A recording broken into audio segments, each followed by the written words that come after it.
जिल्लानि धोनस्री फरेस्ट रेन्जनि सिङाव गोग्लैनाय बरनदि वाइल्डलाइफ सेंक्सुरियाव बिटिआर हाग्रा बिफाननि मावफुं सोद्रोमा रनजित बसुमतारिया सलार पावार इलेक्ट्रिक फेन्स बिथांखि बेखेवदों। मानसि आरो मैदेरनि गेजेराव गले गले जाफ्लेबाय थानाय उदखारखौ होबथानो थाखाय बे बिथांखिखौ मावफुंनाय जादों। थांनाय समफोराव मानसि आरो मैदेरनि गेजेराव जानाय जाथायफोराव गोबां मानसि आरो मैदेरनि जिउ खहा जानायखौ नुनो मोननाय जाबोदों। बरनदि वाइल्डलाइफ सेंक्सुरिनि साखाथियाव रायजो जानाय रायजो राजाफोरनि जेंनाफोरखौ फोजोबनो थाखाय बिटिआर सरकारा 1.4 लाख रांनि मोनसे बिथांखिखौ बेखेवनानै होयो। बिटिआरनि इएम रनजित बसुमतारी बिथाङा बेखेवनाय हाबाफारियाव इएम दावबायसा बर'जों लोगोसे हाग्रा बिफाननि मावख'गिरि इउपिपिएल दोलोनि दैदेनगिरि आरो ओनसोलनि रायजो राजाफोरखौ बाहागो लानाय नुनो मोननाय जायो। मालाबा बिपिएफआ बर' अना बर' खौसे जाथों इउनाइटेडलि समाज दाथों होनना नागिरोमोन नामा? बिसोरो देगारसो सुयोमोन। नंखायनो बिपिएफनि साफ्रोमबो लिडारानो माफा माफा खर' गैयै खांख्राय। दिनै गभर्नमेन्ट अफ इन्डियानि CSS फान्डनिफ्राय जोंनि फरेस्ट बिफाना मानब गेदेर जोंनि चिफ प्रमद बर' बिथांनि दैदेननायाव मोनसे अनसुंथाइ मोनदों। बे अनसुंथाइनि दारैनो नैबे जोंनि बरनदि वाइल्डलाइफ सेंक्सुरिखौ प्रटेक्सन होनायनि मुङाव बिसेस भाबे जोंनियाव हिउमेन एलिफेन्ट कनफ्लिक्टआ बारा जाबाय थानायखाय सलार फेन्सिं होनायनि बेबस्थाखौ दिनै जों जागायबाय। बेयो जोंनि जागायजेननायसो, जोबथानाया मालाबाबो फैनाय नङा। जागायजेननाया थानायनि उनाव जोबनाया गोबां सम लायो। ओंखायनो जों जागायजेननानै खोब खम समनि गेजेरावनो जों प्रटेक्सनखौ माबोरै होनो हागोन बेनि बेबस्थाखौ लादों। गोजोननाय मोनदों बे हालामनि रायजो राजाफ्रा जोंनि सरकारखौ हेफाजाब होनायनि थाखाय। गोबां जायगायाव बेबायदिनो मैदेर आरो मानसिजों कनफ्लिक्ट जागासिनो दङ। जेरैहाय बे मोनसे धोनस्री डिभिजनावनो अदालगुरियावनो गोबां दङ, साग्लेसार बायदिसिना बेफोरावबो माखासे फेन्सिंनि गोनां दं। बेफोरखौ माबायदि बुंनानै फोजोबनो हाया बा रायलायनानैबो फोजोबनो हाया। मानोना जोंनि बिटिसि हालामनि जेसेबां मानि 34% हाग्रा बिफान, बे 34% माने फरेस्ट एरियाखौ बै समाव हाग्रामा महिलारिनि दैदेननाय दिनैनि दिनाव बिनि बिबोनां मनमोहन ब्रह्मनि जा दप्तफोरनि बिखा संनानै बाथ्रा बुंलाबायनाय बेफोरबायदि चरित्रनि मानसि थानायखायनो समाजखौ सिबिनो रोङै, समाजजों सोमोन्दो लाखिनो रोङै, बेनिफ्राय समाजनि मोजां खामानि साननो रोङै, माने खर' गैयै खांख्राइ 10टा आसिजों जेरै मालायखौ एग्रांलाबायबाय थायो, हमग्रांलाबायबाय थायो, बेफोरबायदि केरेक्टारनि जोंनि बिपिएफनिफ्राय जायनि जाहोनाव बिथांमोना 34% हाग्रा बिफानखौ फोजोबनायनि जाहोनाव दिनै हिउमेन इलिफेन्टल' नङा, हिउमेन एनिमेल कनफ्लिक्टआ बारा जागासिनो दङ। आरो जोंनि मानसिफ्राबो गोबाङा मैदेरनि लामायावहाय न' लुनायनि थाखाय बेखौ होबथानायाव खोब गोब्राब जानानै फैदों। अब्लाबो जोङो हानायमानि मिटिगेसनखौ जोङो खालामबाय बा खमायलांनायनि, बाङाय खालामलांनायनि राहा लामाखौ जोङो लादों। जेसेबां हायो अब्ला रायजो राजाफोरनिफ्राय जों अब्लाबो मोनसे हेफाजाबखौ बिदों। रायजो राजाफ्रा हेफाजाब खालामोब्ला जोंनि सरकारा दिनै मानब गेदेर प्रमद बर' बिथांनि दैदेननायाव बिजेपि, इउपिपिएल, जिएसपि जों जथायै खुंनाय मोनसे सरकारा प्रब्लेमखौ सल्भ खालामनो हागोन बेखौ जोंहा फोथायनाय दं। दिनैनि जिथु बेखेवबाय बे बेखेवनाया बेसेबां गोलाव जागोन आरो बेसेबां फैसा? बियो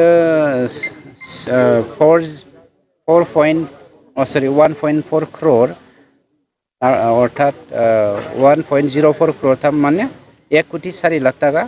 बेवहाय बेसेबां थांगोन आं टेकनिकेल मेटारखौ मिथिया, बेसेबां किल'मिटार थांगोन, जायखिजाया बेखौ टेकनिकेल डिपार्टमेन्टनि मानसिफ्रासो मिथिसिगोन।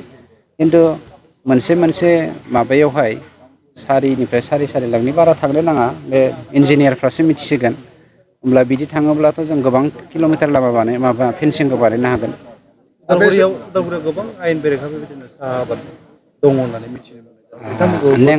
नोंथांमोननि मिडियानि गेजेरजों स्पेसियेलि आं जोंनि सरकार दाजेननाय समनिफ्रायनो रायजो राजाफ्रा आसिरबाद होनाय बायदि फरेस्ट बिफानखौ सामलायनाय समनिफ्रायनो आं बुंबोगासिनो दङ जे हाग्रामानि दिनाव 20,000 हेक्टर हाग्रा बिफानखौ हाग्रा माबाखौ सिफायनानै साहा बागान बानायदों। नोंथांमोननि एक्स एमपि दैमारि बिथाङा गावनि फरेस्ट एरियायावहाय, रिजार्भ एरियायावहाय बा जोंनि गभर्नमेन्ट लेन्डआवहाय, कास्ट लेन्डआवहाय आनअथराइज भाबै बिथाङा साहा बागान बानायदों। गतिके बिनि एक्सनखौ जों लालांखागोन। मानोना बे फिसा फिसा साहा बागानफोरनिफ्राय टटेलि जोङो स्टाडि खालामनानै मोनबाय जोङो गासै 85 मिलियन केजि जोङो साहा बागान मोनो 85 मिलियन केजिनिफ्राय 5 फैसाबो रेभिनिउ फैयोब्ला बोसोरावहाय बेसेबां रेभिनिउ फैयो नायलाय आरो बे हाफ्रा दिनैसिम थाइसे रेभिनिउ होआखै गभर्नमेन्टनो गतिके गाबोन जोंहा इसि दङ बे इसियाव जों बिराद स्ट्रंलि पास खालामगोन सोर सोरखौ माबायदि फाइन खालामनांगौ माबायदि लानांगौ बेनि बेबस्थाखौ जों गाबोन लागोन मनमोन ब्रह्मआ नोंथांखौ सासे रुपन्थि होनना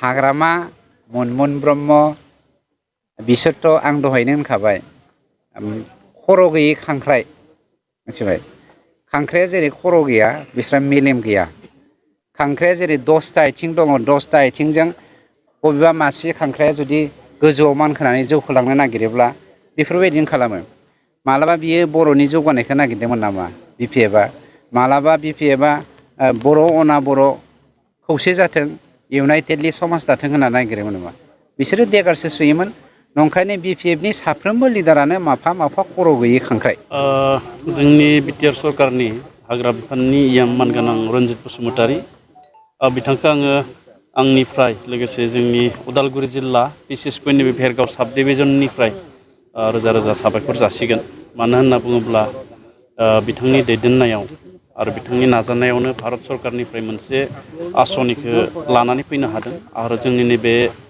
बरनदि हाग्रामायाव गोलाव समनि मोनसे बे जेंना गोबां बोसोर बे जेंनाजों बे ओनसोलनि रायजो राजाफ्रा मोगा मोगि जानांदोंमोन मैदेर आरो मानसिनि जि मोनसे जुजिनाय जायखौ मेन एलिफेन्ट कनफ्लिक्ट होननानै सारा आसामावनो मुंदांखा जादों मैदेरबो थैयो मानसिबो थैयो दा बे मोनसे जेंनाया जोबनो गैयै मोनसे जेंनामोन आरो बिनि थाखायनो भारत सरकारनि मोनसे स्किम जायखौ सलार फेन्सिं माने सान्दुंनि गोहोजों फेन्सिं होनाय बे हाबाफारिखौ दिनै बेहाय बेखेवनाय जाबाय आरो बे सलार फेन्सिंनि गेजेरजों जोंहा मोनसे फोथायनाय दङ 100% बे जेंनाया जोबाब्लाबो नाथाय गोबां जेंनायानो मानसि आरो मैदेरनि जि जुजिलायनाय बे जेंनाया जोबगोन आरो बेवहाय जोंनि मैदेरनि जिउआबो बासिगोन आरो सुबुंनि जिउआबो बासिगोन लोगोसे धन सम्पतियाबो रैखाथि मोनगोन आं बेनिखायनो बिथांखौ साबायखर जासियो बियो मोनसे